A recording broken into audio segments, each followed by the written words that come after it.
Okay, everyone, I hope you can hear me because, of course, I can't find my headphones.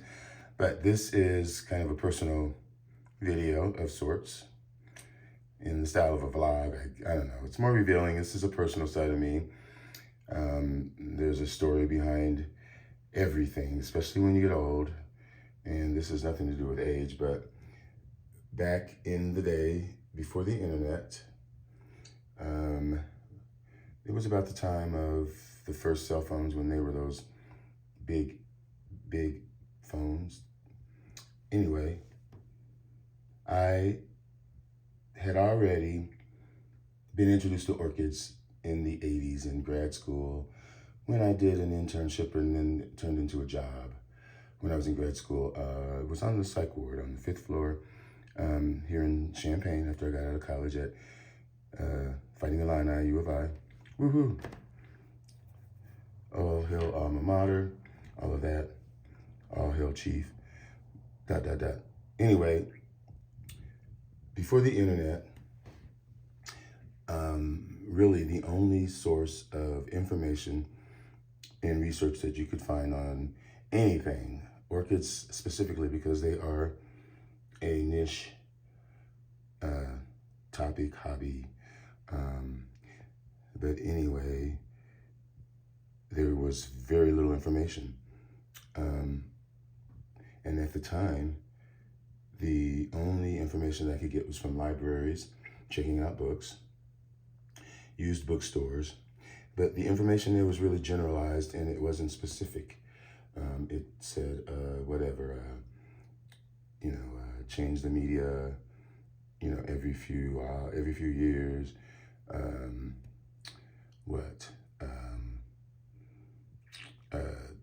Sunlight, but filtered sunlight, water weekly. I didn't understand any of those terms because they just weren't explained in thoroughness, in the books because, they had to keep it short. This was in Champaign. I ended up moving to Seattle, which is where and I've only had 3 live-in partners in my life to be so old, which is great because they were all long-term. And that includes the current. But my second, really, Mark, was the one that he was a bookstore junkie. He was used bookstore junkie. And I love that too. I love coffee table books. I love a wide variety of topics. And I love books. Back then, that's all we had. So used bookstores are the perfect place, or were, to, firm up your knowledge on your hobby or just interest that you may have. One year, he gave me this book for Christmas. And he's one who introduced me to nurseries. I never went to a nursery. The entire time I was in Chicago, I did not go to Hauserman's or nowhere. I bought my orchids at a place, at a dry cleaning store. And it was half dry cleaning. Well, it was all dry cleaning, but on the counter, they had a little rack which had big, huge cattleyas. And they would sell them for so cheap. And literally, I would walk by there every day on the way home and peek in there, and if they had cattleyas, I would go in there and say, hold them for me. And the cattleyas always died because I'd never repotted, but that's another story. So I moved to Seattle, and for Christmas, Mark gave me this book.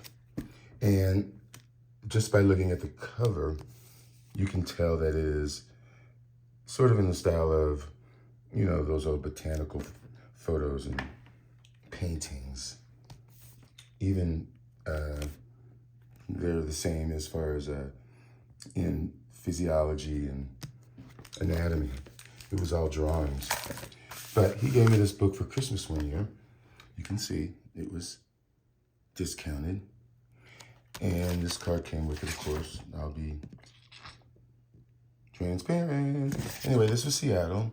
And this book really was, we were also painting at the time. watercolors, pastels. And so really we were doing more landscapes, but this really clicked with me because it gave me the lifelong goal of capturing blooms, not necessarily documenting them in the way that Alexander Brun did, but just for my own historical,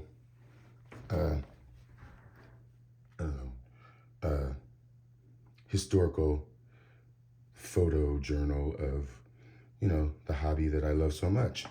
And this really was the impetus, because this guy did watercolors and I started off with watercolors.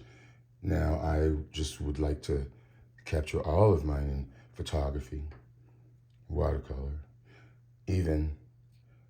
or just paint, even the dried pressed flower. As you all know, I do that as well. But let's get started on this book because it is amazing, and I've already talked for 6 minutes. But this was so influential with me. As I was saying, there was no reference for me as far as what orchids were.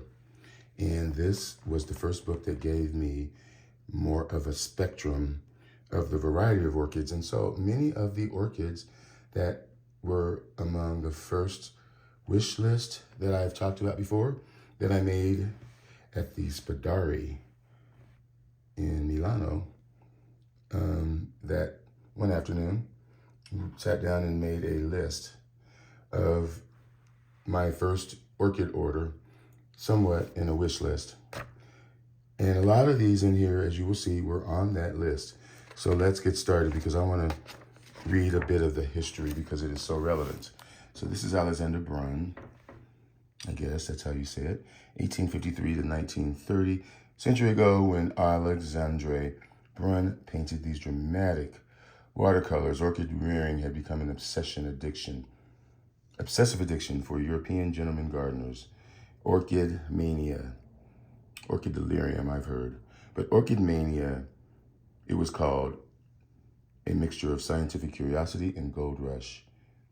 For, as in the tulip mania of the 17th century, specimens changed hands for fortunes. The fascination derived in part from the orchid's infinite variety, the largest of all plant families. Orchids carried the further curiosity that the grower was frequently surprised by the results of his efforts. Every orchid flower has 3 sepals and 3 petals, one of which is distinct. It may be larger or smaller than its fellows, of several colors, spotted, streaked, veined, or blotched. It may be lobed. To the amazement of the growers, each and every variation turned up in bewildering combinations. The contrariness of the story was that while the orchid's response and nurturing in Europe's glasshouses seemed a matter of chance, and that's how we feel. It's matter of chance. In the tropical wilderness, these were the most promiscuous of plants, cross-breeding with other species, even other genera, to create equally fertile natural hybrids. And I don't want to read the rest of it because it just talks about how he met the young Parisian who had a very fashionable and prominent orchid collection and wanted to have his orchids recorded for posterity. And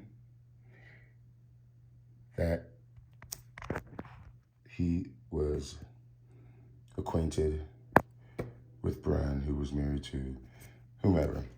And so that's the story. And this is Brun.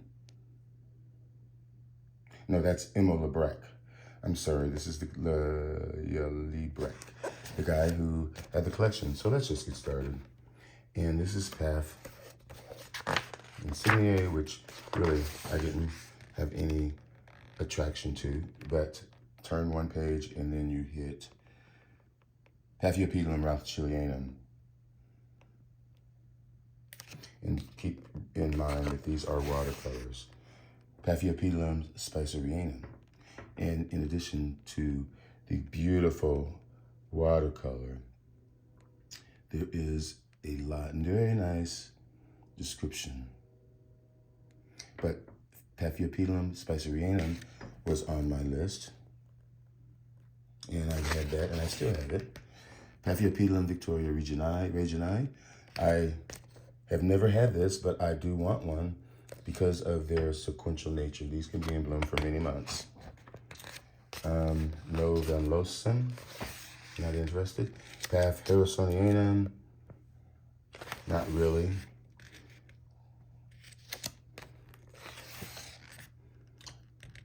I was fascinated with caudatum, but I settled for grande, and I never had much success with Paph, so I quickly gave up.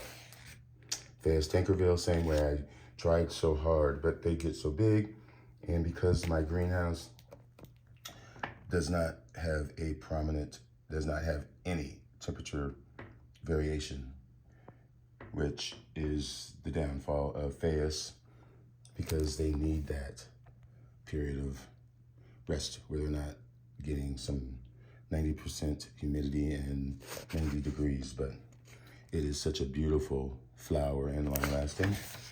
Sopralias, I wanted them, but they just were out of my range. Now, Silagene cristata, this stayed on my list from the very beginning until maybe 2 years ago. It was fragrant, and most of these flowers most of these orchids that were on that list were fragrant. But Silagene cristata is one that everybody knows about, and it is just impossible because, again, it's like the Phaeus, same reason. It needs that temperature variation. Pleons really had no interest in me. Clandy, I loved it, but I really did not attempt to grow it. I did have a cross of it, but I did not have a straight species. Now, Cattleya aurea, which is now Dowiana, is perhaps one of the most famous Cattleyas, and you can see why. And it was definitely on my list alongside Irricolor because of the color and the fragrance. But, you know, Cattleyas, you can see, grows tall, altitudes up to 4,000 feet.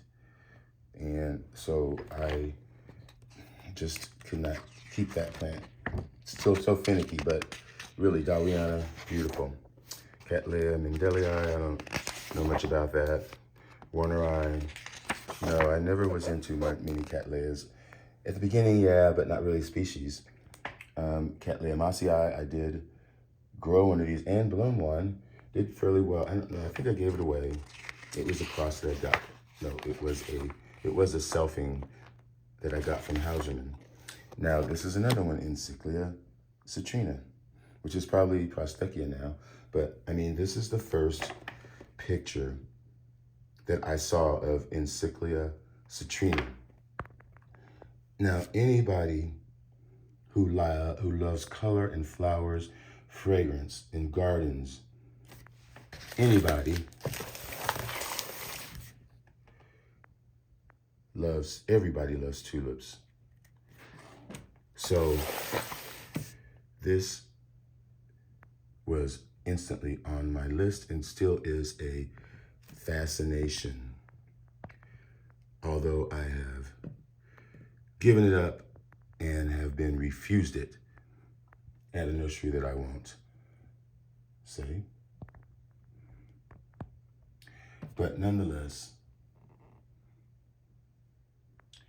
I still covet and lust after Encyclia citrina.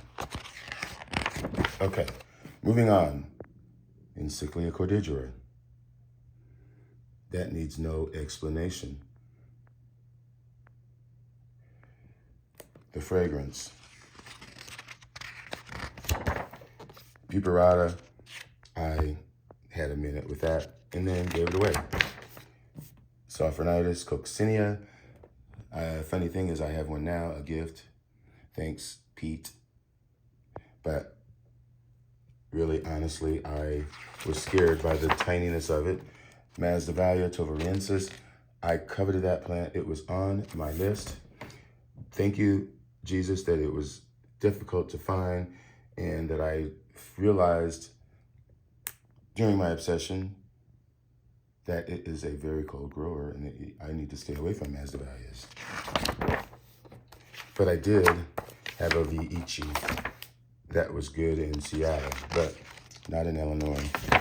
Then here's Dendrobium divanianum, which I have divanianum and it has bloomed. First time bloom for me last year. It is a deciduous orchid. Then here's Dendrobium lindeni, which used to be aggregatum, or it's now aggregatum. Anyway, I have tried this plant. This plant hates me. It's supposed to be easy, but not for me, so I'll move on. Same as Dendrobium nobile. Same as Den thrissiflorum. These were all on my list, and I wish I could grow thrissiflorum because really, I want to see those. That's a developing spike. And then they pop open and it's fragrant and it's tall and it's regal. But it's never done anything for me. Maybe I just got a dud. But when you have had 10 plants of thrissiflorum and can they all be duds? Arides hulatiana. I could get this again. I had one, as you all know, that bloomed beautifully. Beautifully. And it's so fragrant. So fragrant. It is amazing. This was on my list as multiflora was, and there it is. Arides multiflora.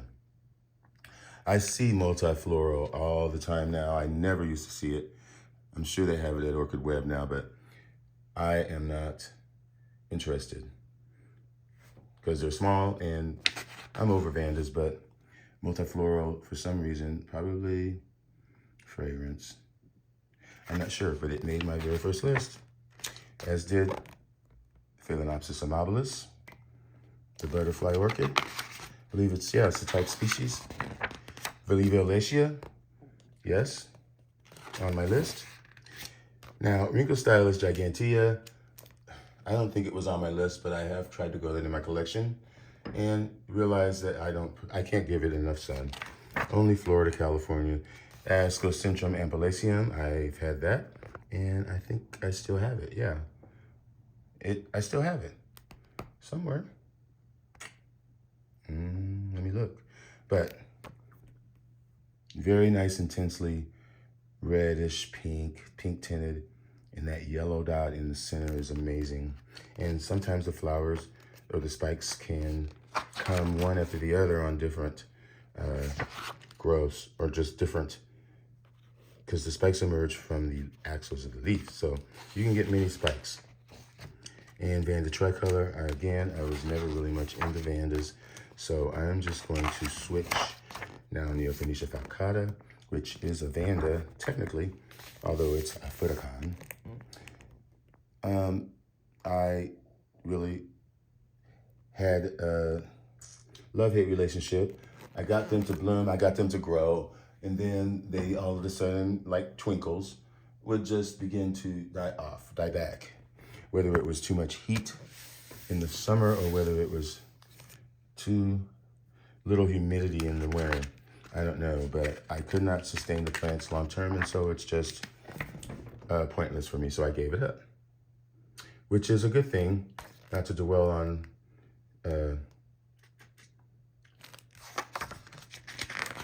Vanda falcata, but they're so expensive these days, it's ridiculous. Anyway, I don't need to explain anything about Ingracum cesspesquidale, why and how that made and still is the king for me. Prominia, Stepilioids, I tried, had moderate success, but again, despite there being a somewhat warm intermediate, and you can find microclimates for these, and with as long as they get air movement, they just need that night differential. And I've had all of these, and they're beautiful. Lycaste, I tried and failed, but they're amazing to look at. And Celia africana, again, another orchid, Madagascar, that I've had, or South African. There are many varieties of these, and I've had two of these. One that is more red, and then one was more yellow tiger, not tiger, but leopard looking. But it's a very easy species. They get really big canes tall. Scudicaria, stelii. Scudicaria is very rare. Looks kind of like it would be a rat tail oncidium type, but the flowers are amazing. To give you a little bit more about Scudicaria, there you go. And, you know, I've got one outside that's doing so good so far, even though it's just been 2 weeks. Catasetums, no, they just are too freaky for me. They just look like aliens, and I'm a scaredy cat. They look like bugs. Okay, Stanhopeias, yes. Tigrina, Predator, Nigroviolacea, all of them, I love them. Tigrina, the fragrance is what blew me away. I've had one to bloom. Tigrina likes a little bit less water in the winter. All of these do not like highlight. They like shade. Highlight is what is their downfall. And they like good air movement, good water. They don't like to dry out too much. But in the winter, fall and winter, when their growths have slowed down and the newest growths have matured, you should go back off of the water. But Tigrina likes it cooler and drier. But it is a cinnamony fragrance. And I have one, and it's always been on my list. Miltoniopsis were on my list, short-lived, cooler growers. Varsvitii, I had a few of those, and these are more used in hybrids with other oncidiums to make them a little bit easier to grow. But the fragrance that you can get, I believe this is in Sherry Baby, maybe. Cirrosum, Odontoglossums. I had to stay away from those because you read one thing about them and they're cool growers, so can't grow those in heat. Okay, oncidiums, I had my share of Sherry Babies, and I couldn't grow those. Rodriguezia, you know, I love Rodriguezias, and this book is why. This book is why. And there's nothing wrong with that. Look at that. And it smells too. Rasioglossum, these are more cooler growers, so gave those up after a brief stint. Trichopilia fragrans. Look at those egg halves. And I don't even have to tell you about those petals and sepals, how they're wilted and wrinkled and lax. It is amazing. And the fragrance, Trichopilia fragrans, it is typically a cooler grower. And used to find them a lot at Equagenera. Now you don't see them. Along with Suavis, they can grow. They do like the day-night temperature change. It's mostly important. They can take heat, but they like a little bit cooler in the wintertime, more intermediate, and a little drier. Although they do not want to completely off. And Suavis is probably the most amazing of all.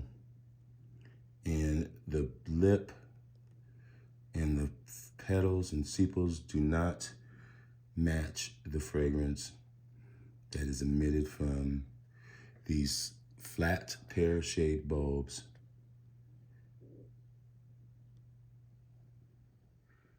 If you find it, grow it, get it. Alcacalis, I never really got into that. So that's that book. And y'all, I hope that this gave you a little bit of a history and a biography on me and my influences where orchids are concerned and in life. So, if you repeat any of this, please say it's alleged. But anyway, guys, if you find this book and you like art, this is the one for you. And it is also a collector item, I would say. And hope you enjoyed this video. If you like this video, please subscribe and press the like button. Again, thanks for watching. Bye.